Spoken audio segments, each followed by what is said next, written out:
누가복음 22장 1절에서 20절까지 말씀, 시간 관계상 14절에서 20절까지만 읽도록 하겠습니다. 제가 받들어 읽겠습니다.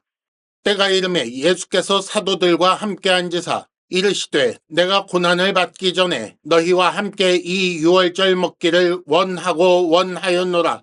내가 너희에게 이르노니 이 유월절이 하나님의 나라에서 이루기까지 다시 먹지 아니하리라 하시고, 이에 잔을 받으사 감사기도 하시고 이르시되 이것을 갖다가 너희끼리 나누라.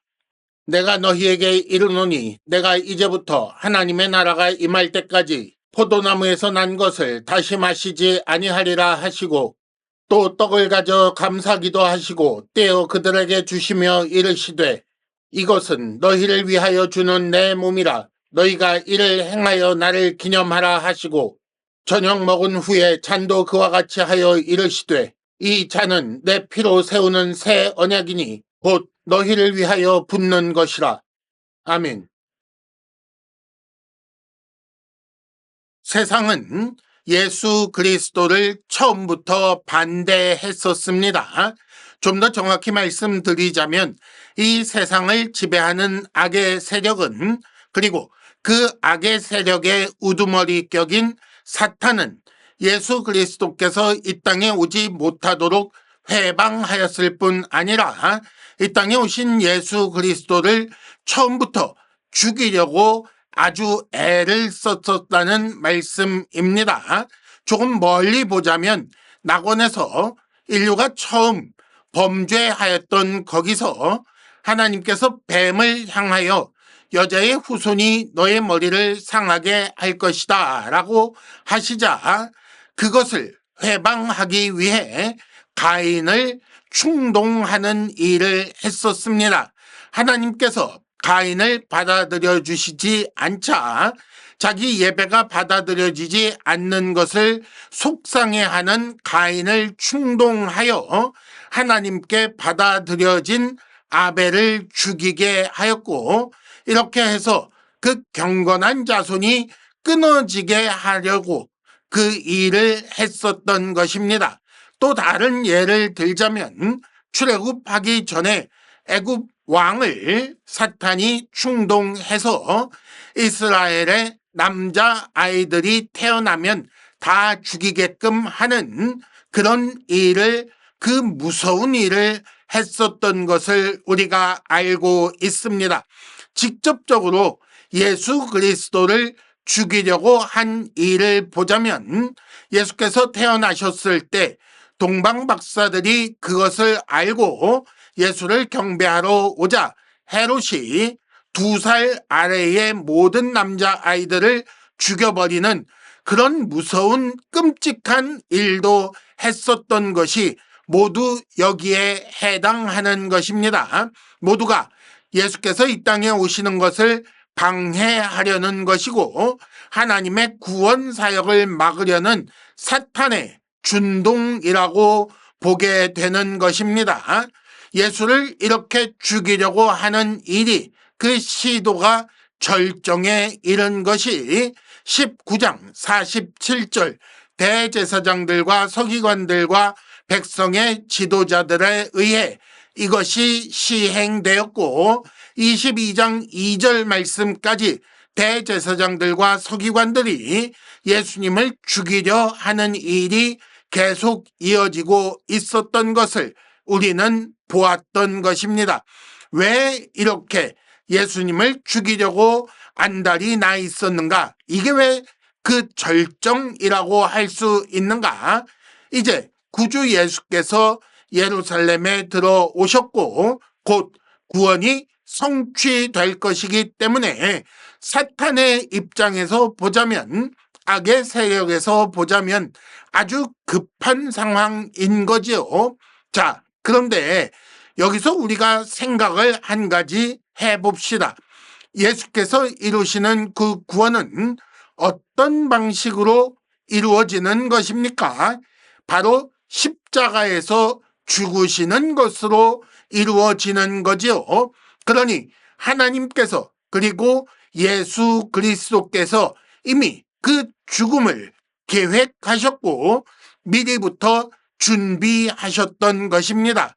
이것이 오늘 본문에 잘 나타나고 있고 예수께서 그 죽음을 어떻게 준비하시는지 그 모습이 잘 나온 것을 우리가 보게 됩니다. 오늘 말씀의 시간적인 배경은 1절에 보면 유월절이라고 하는 무교절이라고 나와 있습니다. 유월절에 대해서 우리 대부분 알고 있을 텐데 애굽에서 여러 가지 재앙을 통해 이스라엘을 구출해 내실 때에 마지막에 애굽의 장자들을 모두 죽이는 그런 재앙이 있었고 이를 면하게 하시기 위해 양을 잡아서 그 피를 문설주에 바르라.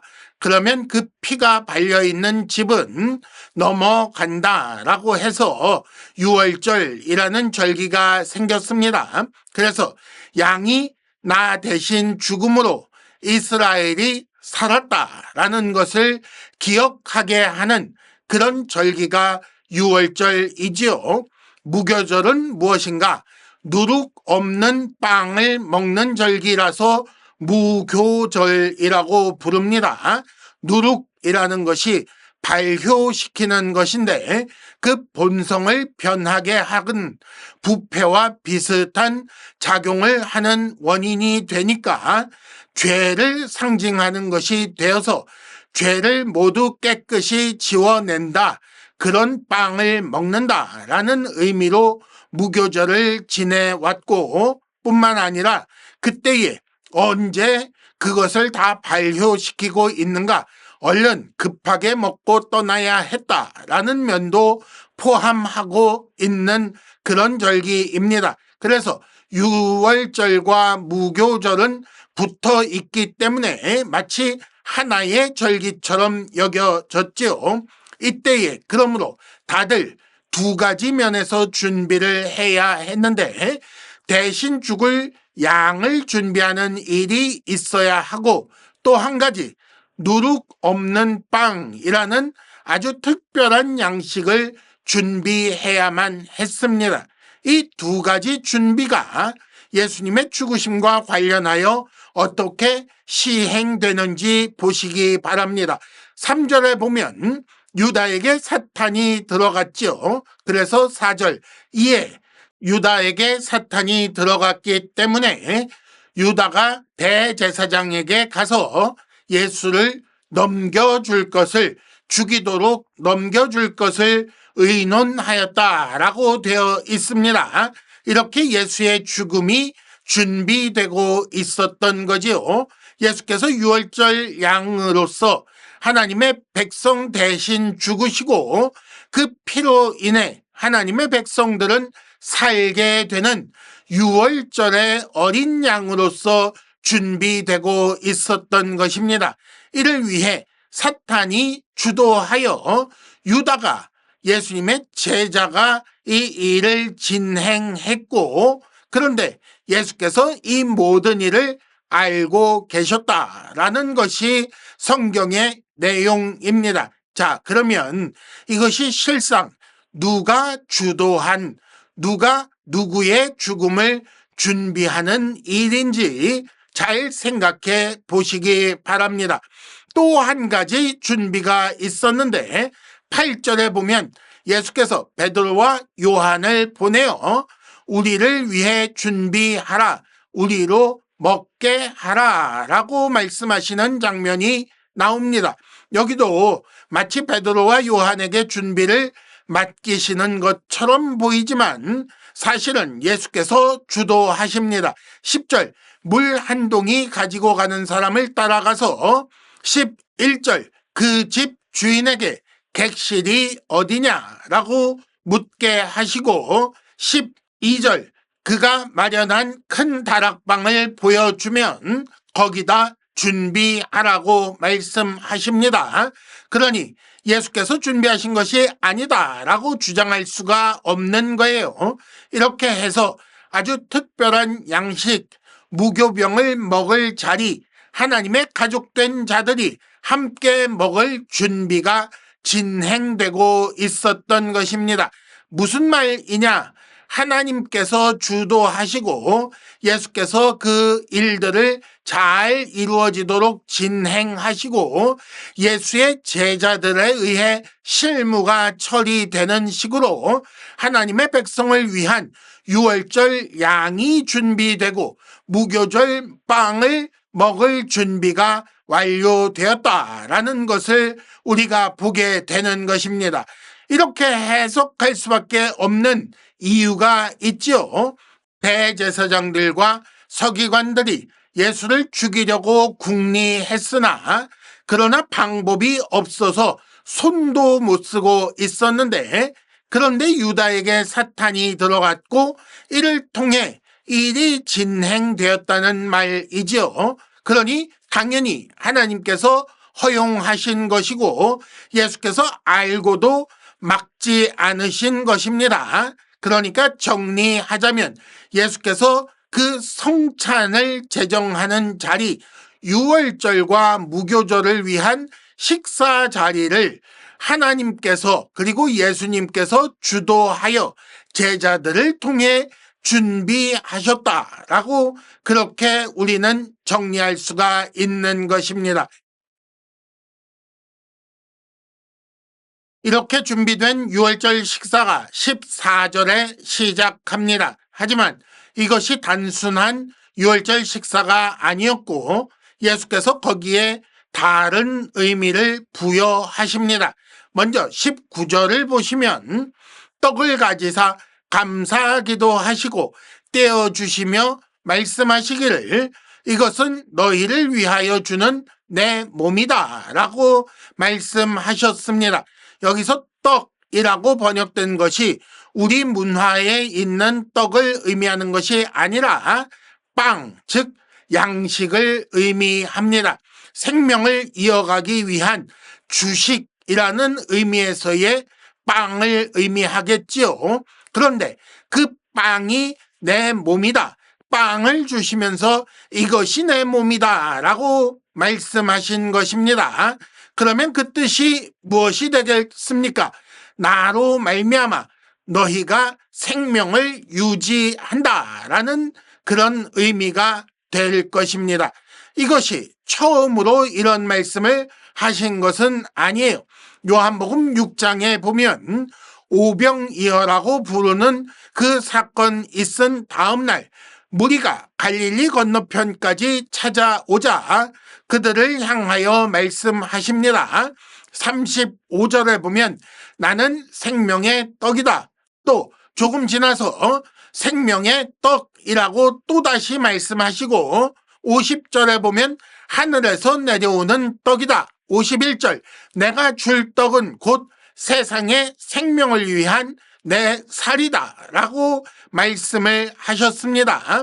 예수님 자신이 예수님의 몸이 이렇게 생명을 주는 빵이라는 사실을 여러 차례 말씀하셨던 거예요. 이렇게 예수께서는 자기 몸이 조각조각 찢겨지는 그런 희생을 통해 자기 백성이 살게 될 것을, 그 생명을 유지하게 될 것을 이미 앞서도 말씀하셨던 것입니다.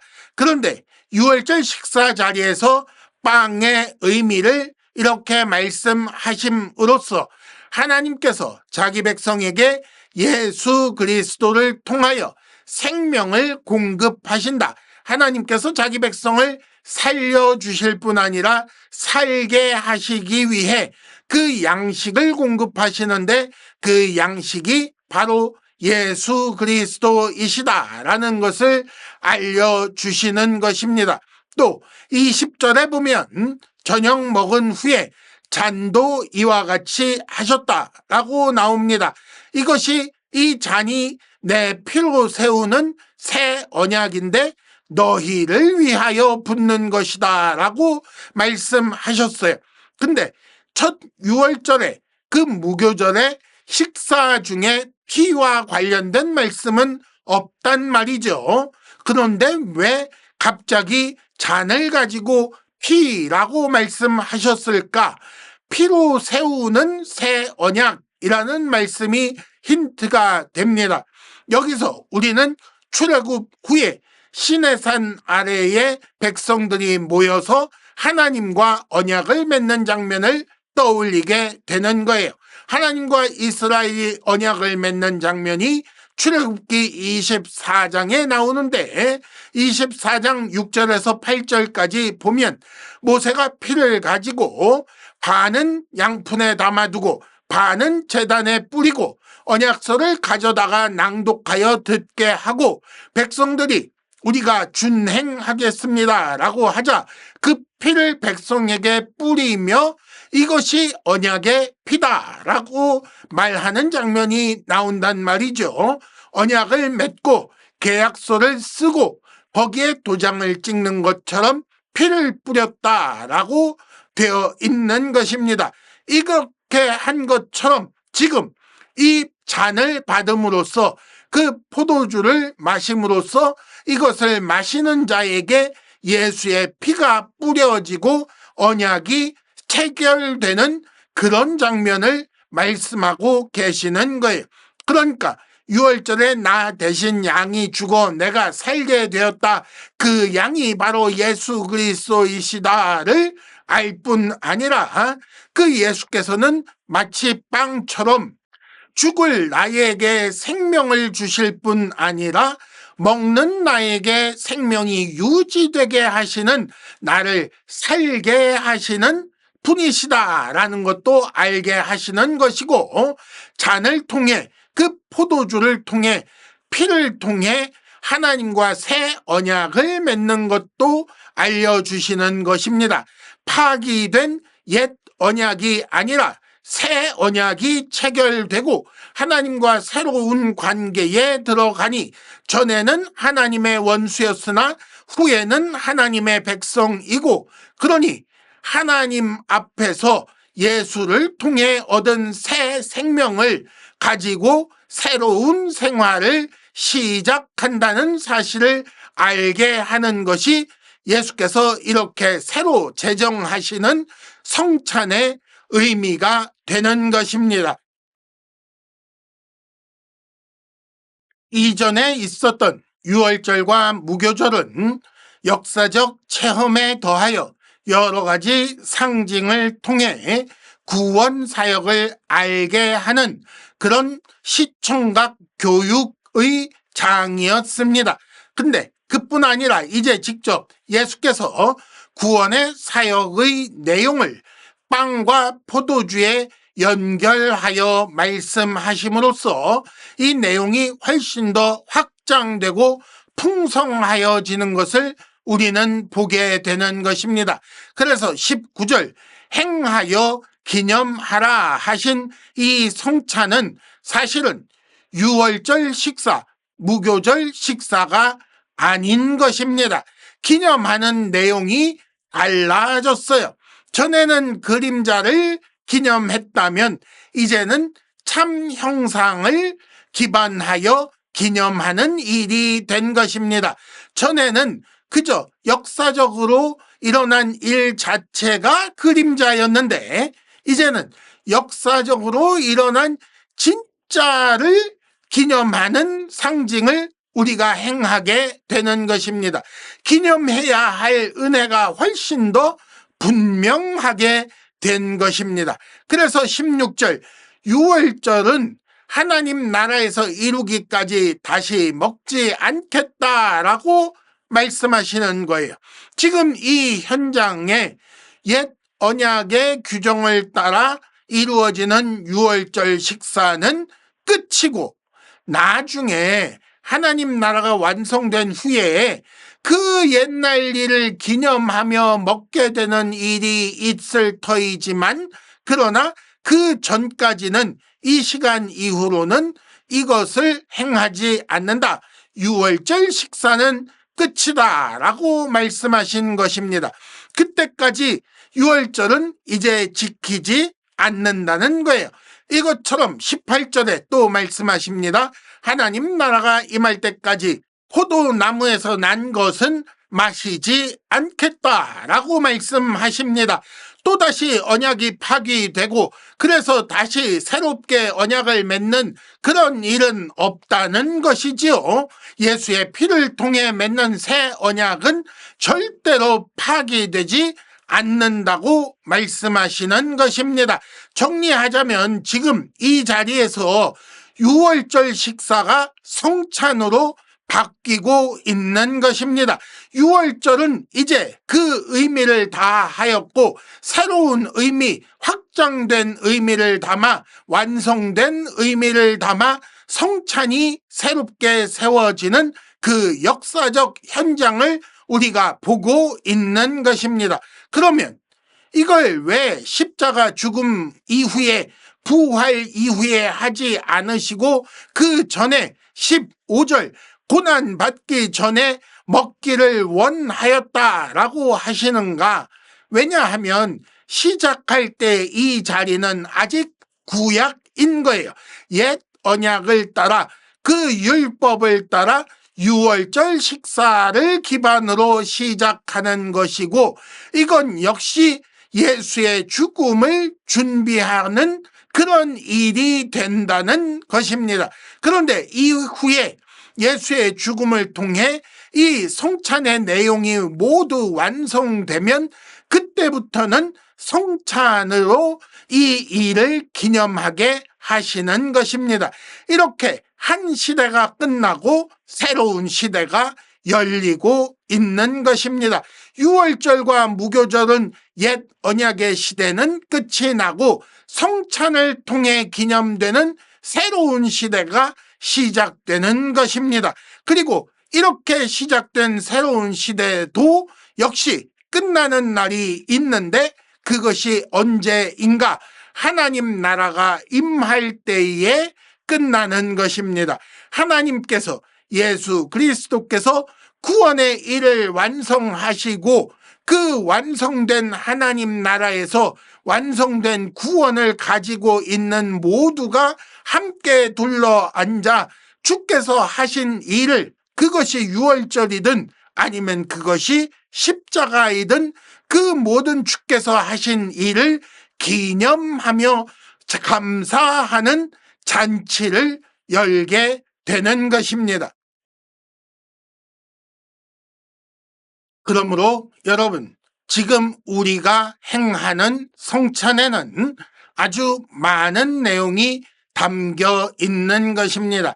단순히 예수님의 죽으심만 기억하는 마치 추도식처럼 슬픈 분위기의 그런 식사 자리가 아니라는 것입니다. 우선 이 성찬에는 과거가 담겨 있는데 이 과거는 유월절과 무교절로는 다 담지 못하는 예수 그리스도의 죽으심과 그의 몸의 의미와 그의 피의 의미를 생각하며 기억하게 하는 그 모든 내용이 담겨 있어서 하나님과 예수 그리스도께서 우리의 구원을 위해 행하신 그 모든 일을 기억하게 하는 그런 과거를 담고 있어요. 또 미래도 담겨 있는데 하나님께서 그리고 예수께서 우리 구원을 위해 행하신 그 모든 일이 완성된 것을 보면서 그 결과를 앞에 두고 함께 찬양하며 감사하는 잔치를 미리 내다보는 그 기쁨을 미리 맛보는 잔치가 성찬이 되고 있는 것입니다. 그러니 우리도 하나님 나라에서 다시 먹을 그때까지, 즉 구원이 완성되는 그날까지 성찬을 통해 예수의 몸과 피를 기념해야 하는 것입니다.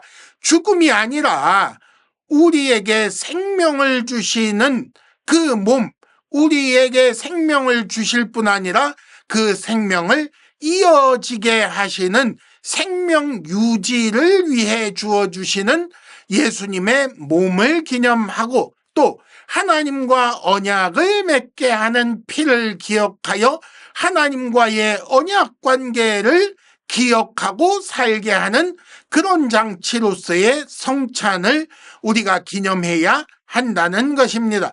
이걸 기념하는 자들은 그러면 어떻게 사는가? 그 귀한 사역을 통해 얻은 우리의 생명이 값지게 사용되도록 해야지요. 헛된 일에, 죄 짓는 일에 사용해서는 안 되는 것 아니겠습니까? 그러니 그 생명을 어떻게 사용할지 생각하는 일이 이 성찬에 연결되어 있는 것이며, 하나님과 새롭게 맺은 이 관계 속에서 어떻게 해야 내가 하나님을 사랑하며 사는 것인가? 어떻게 해야 하나님과의 관계 속에서 옳은 일을 할 수 있는가? 어떻게 해야 하나님께서 나의 일을 옳다고 인정하시겠는가 생각하며 그런 일을 살아야 하는 그런 것이 이 성찬에 담겨 있는 의미인 것입니다.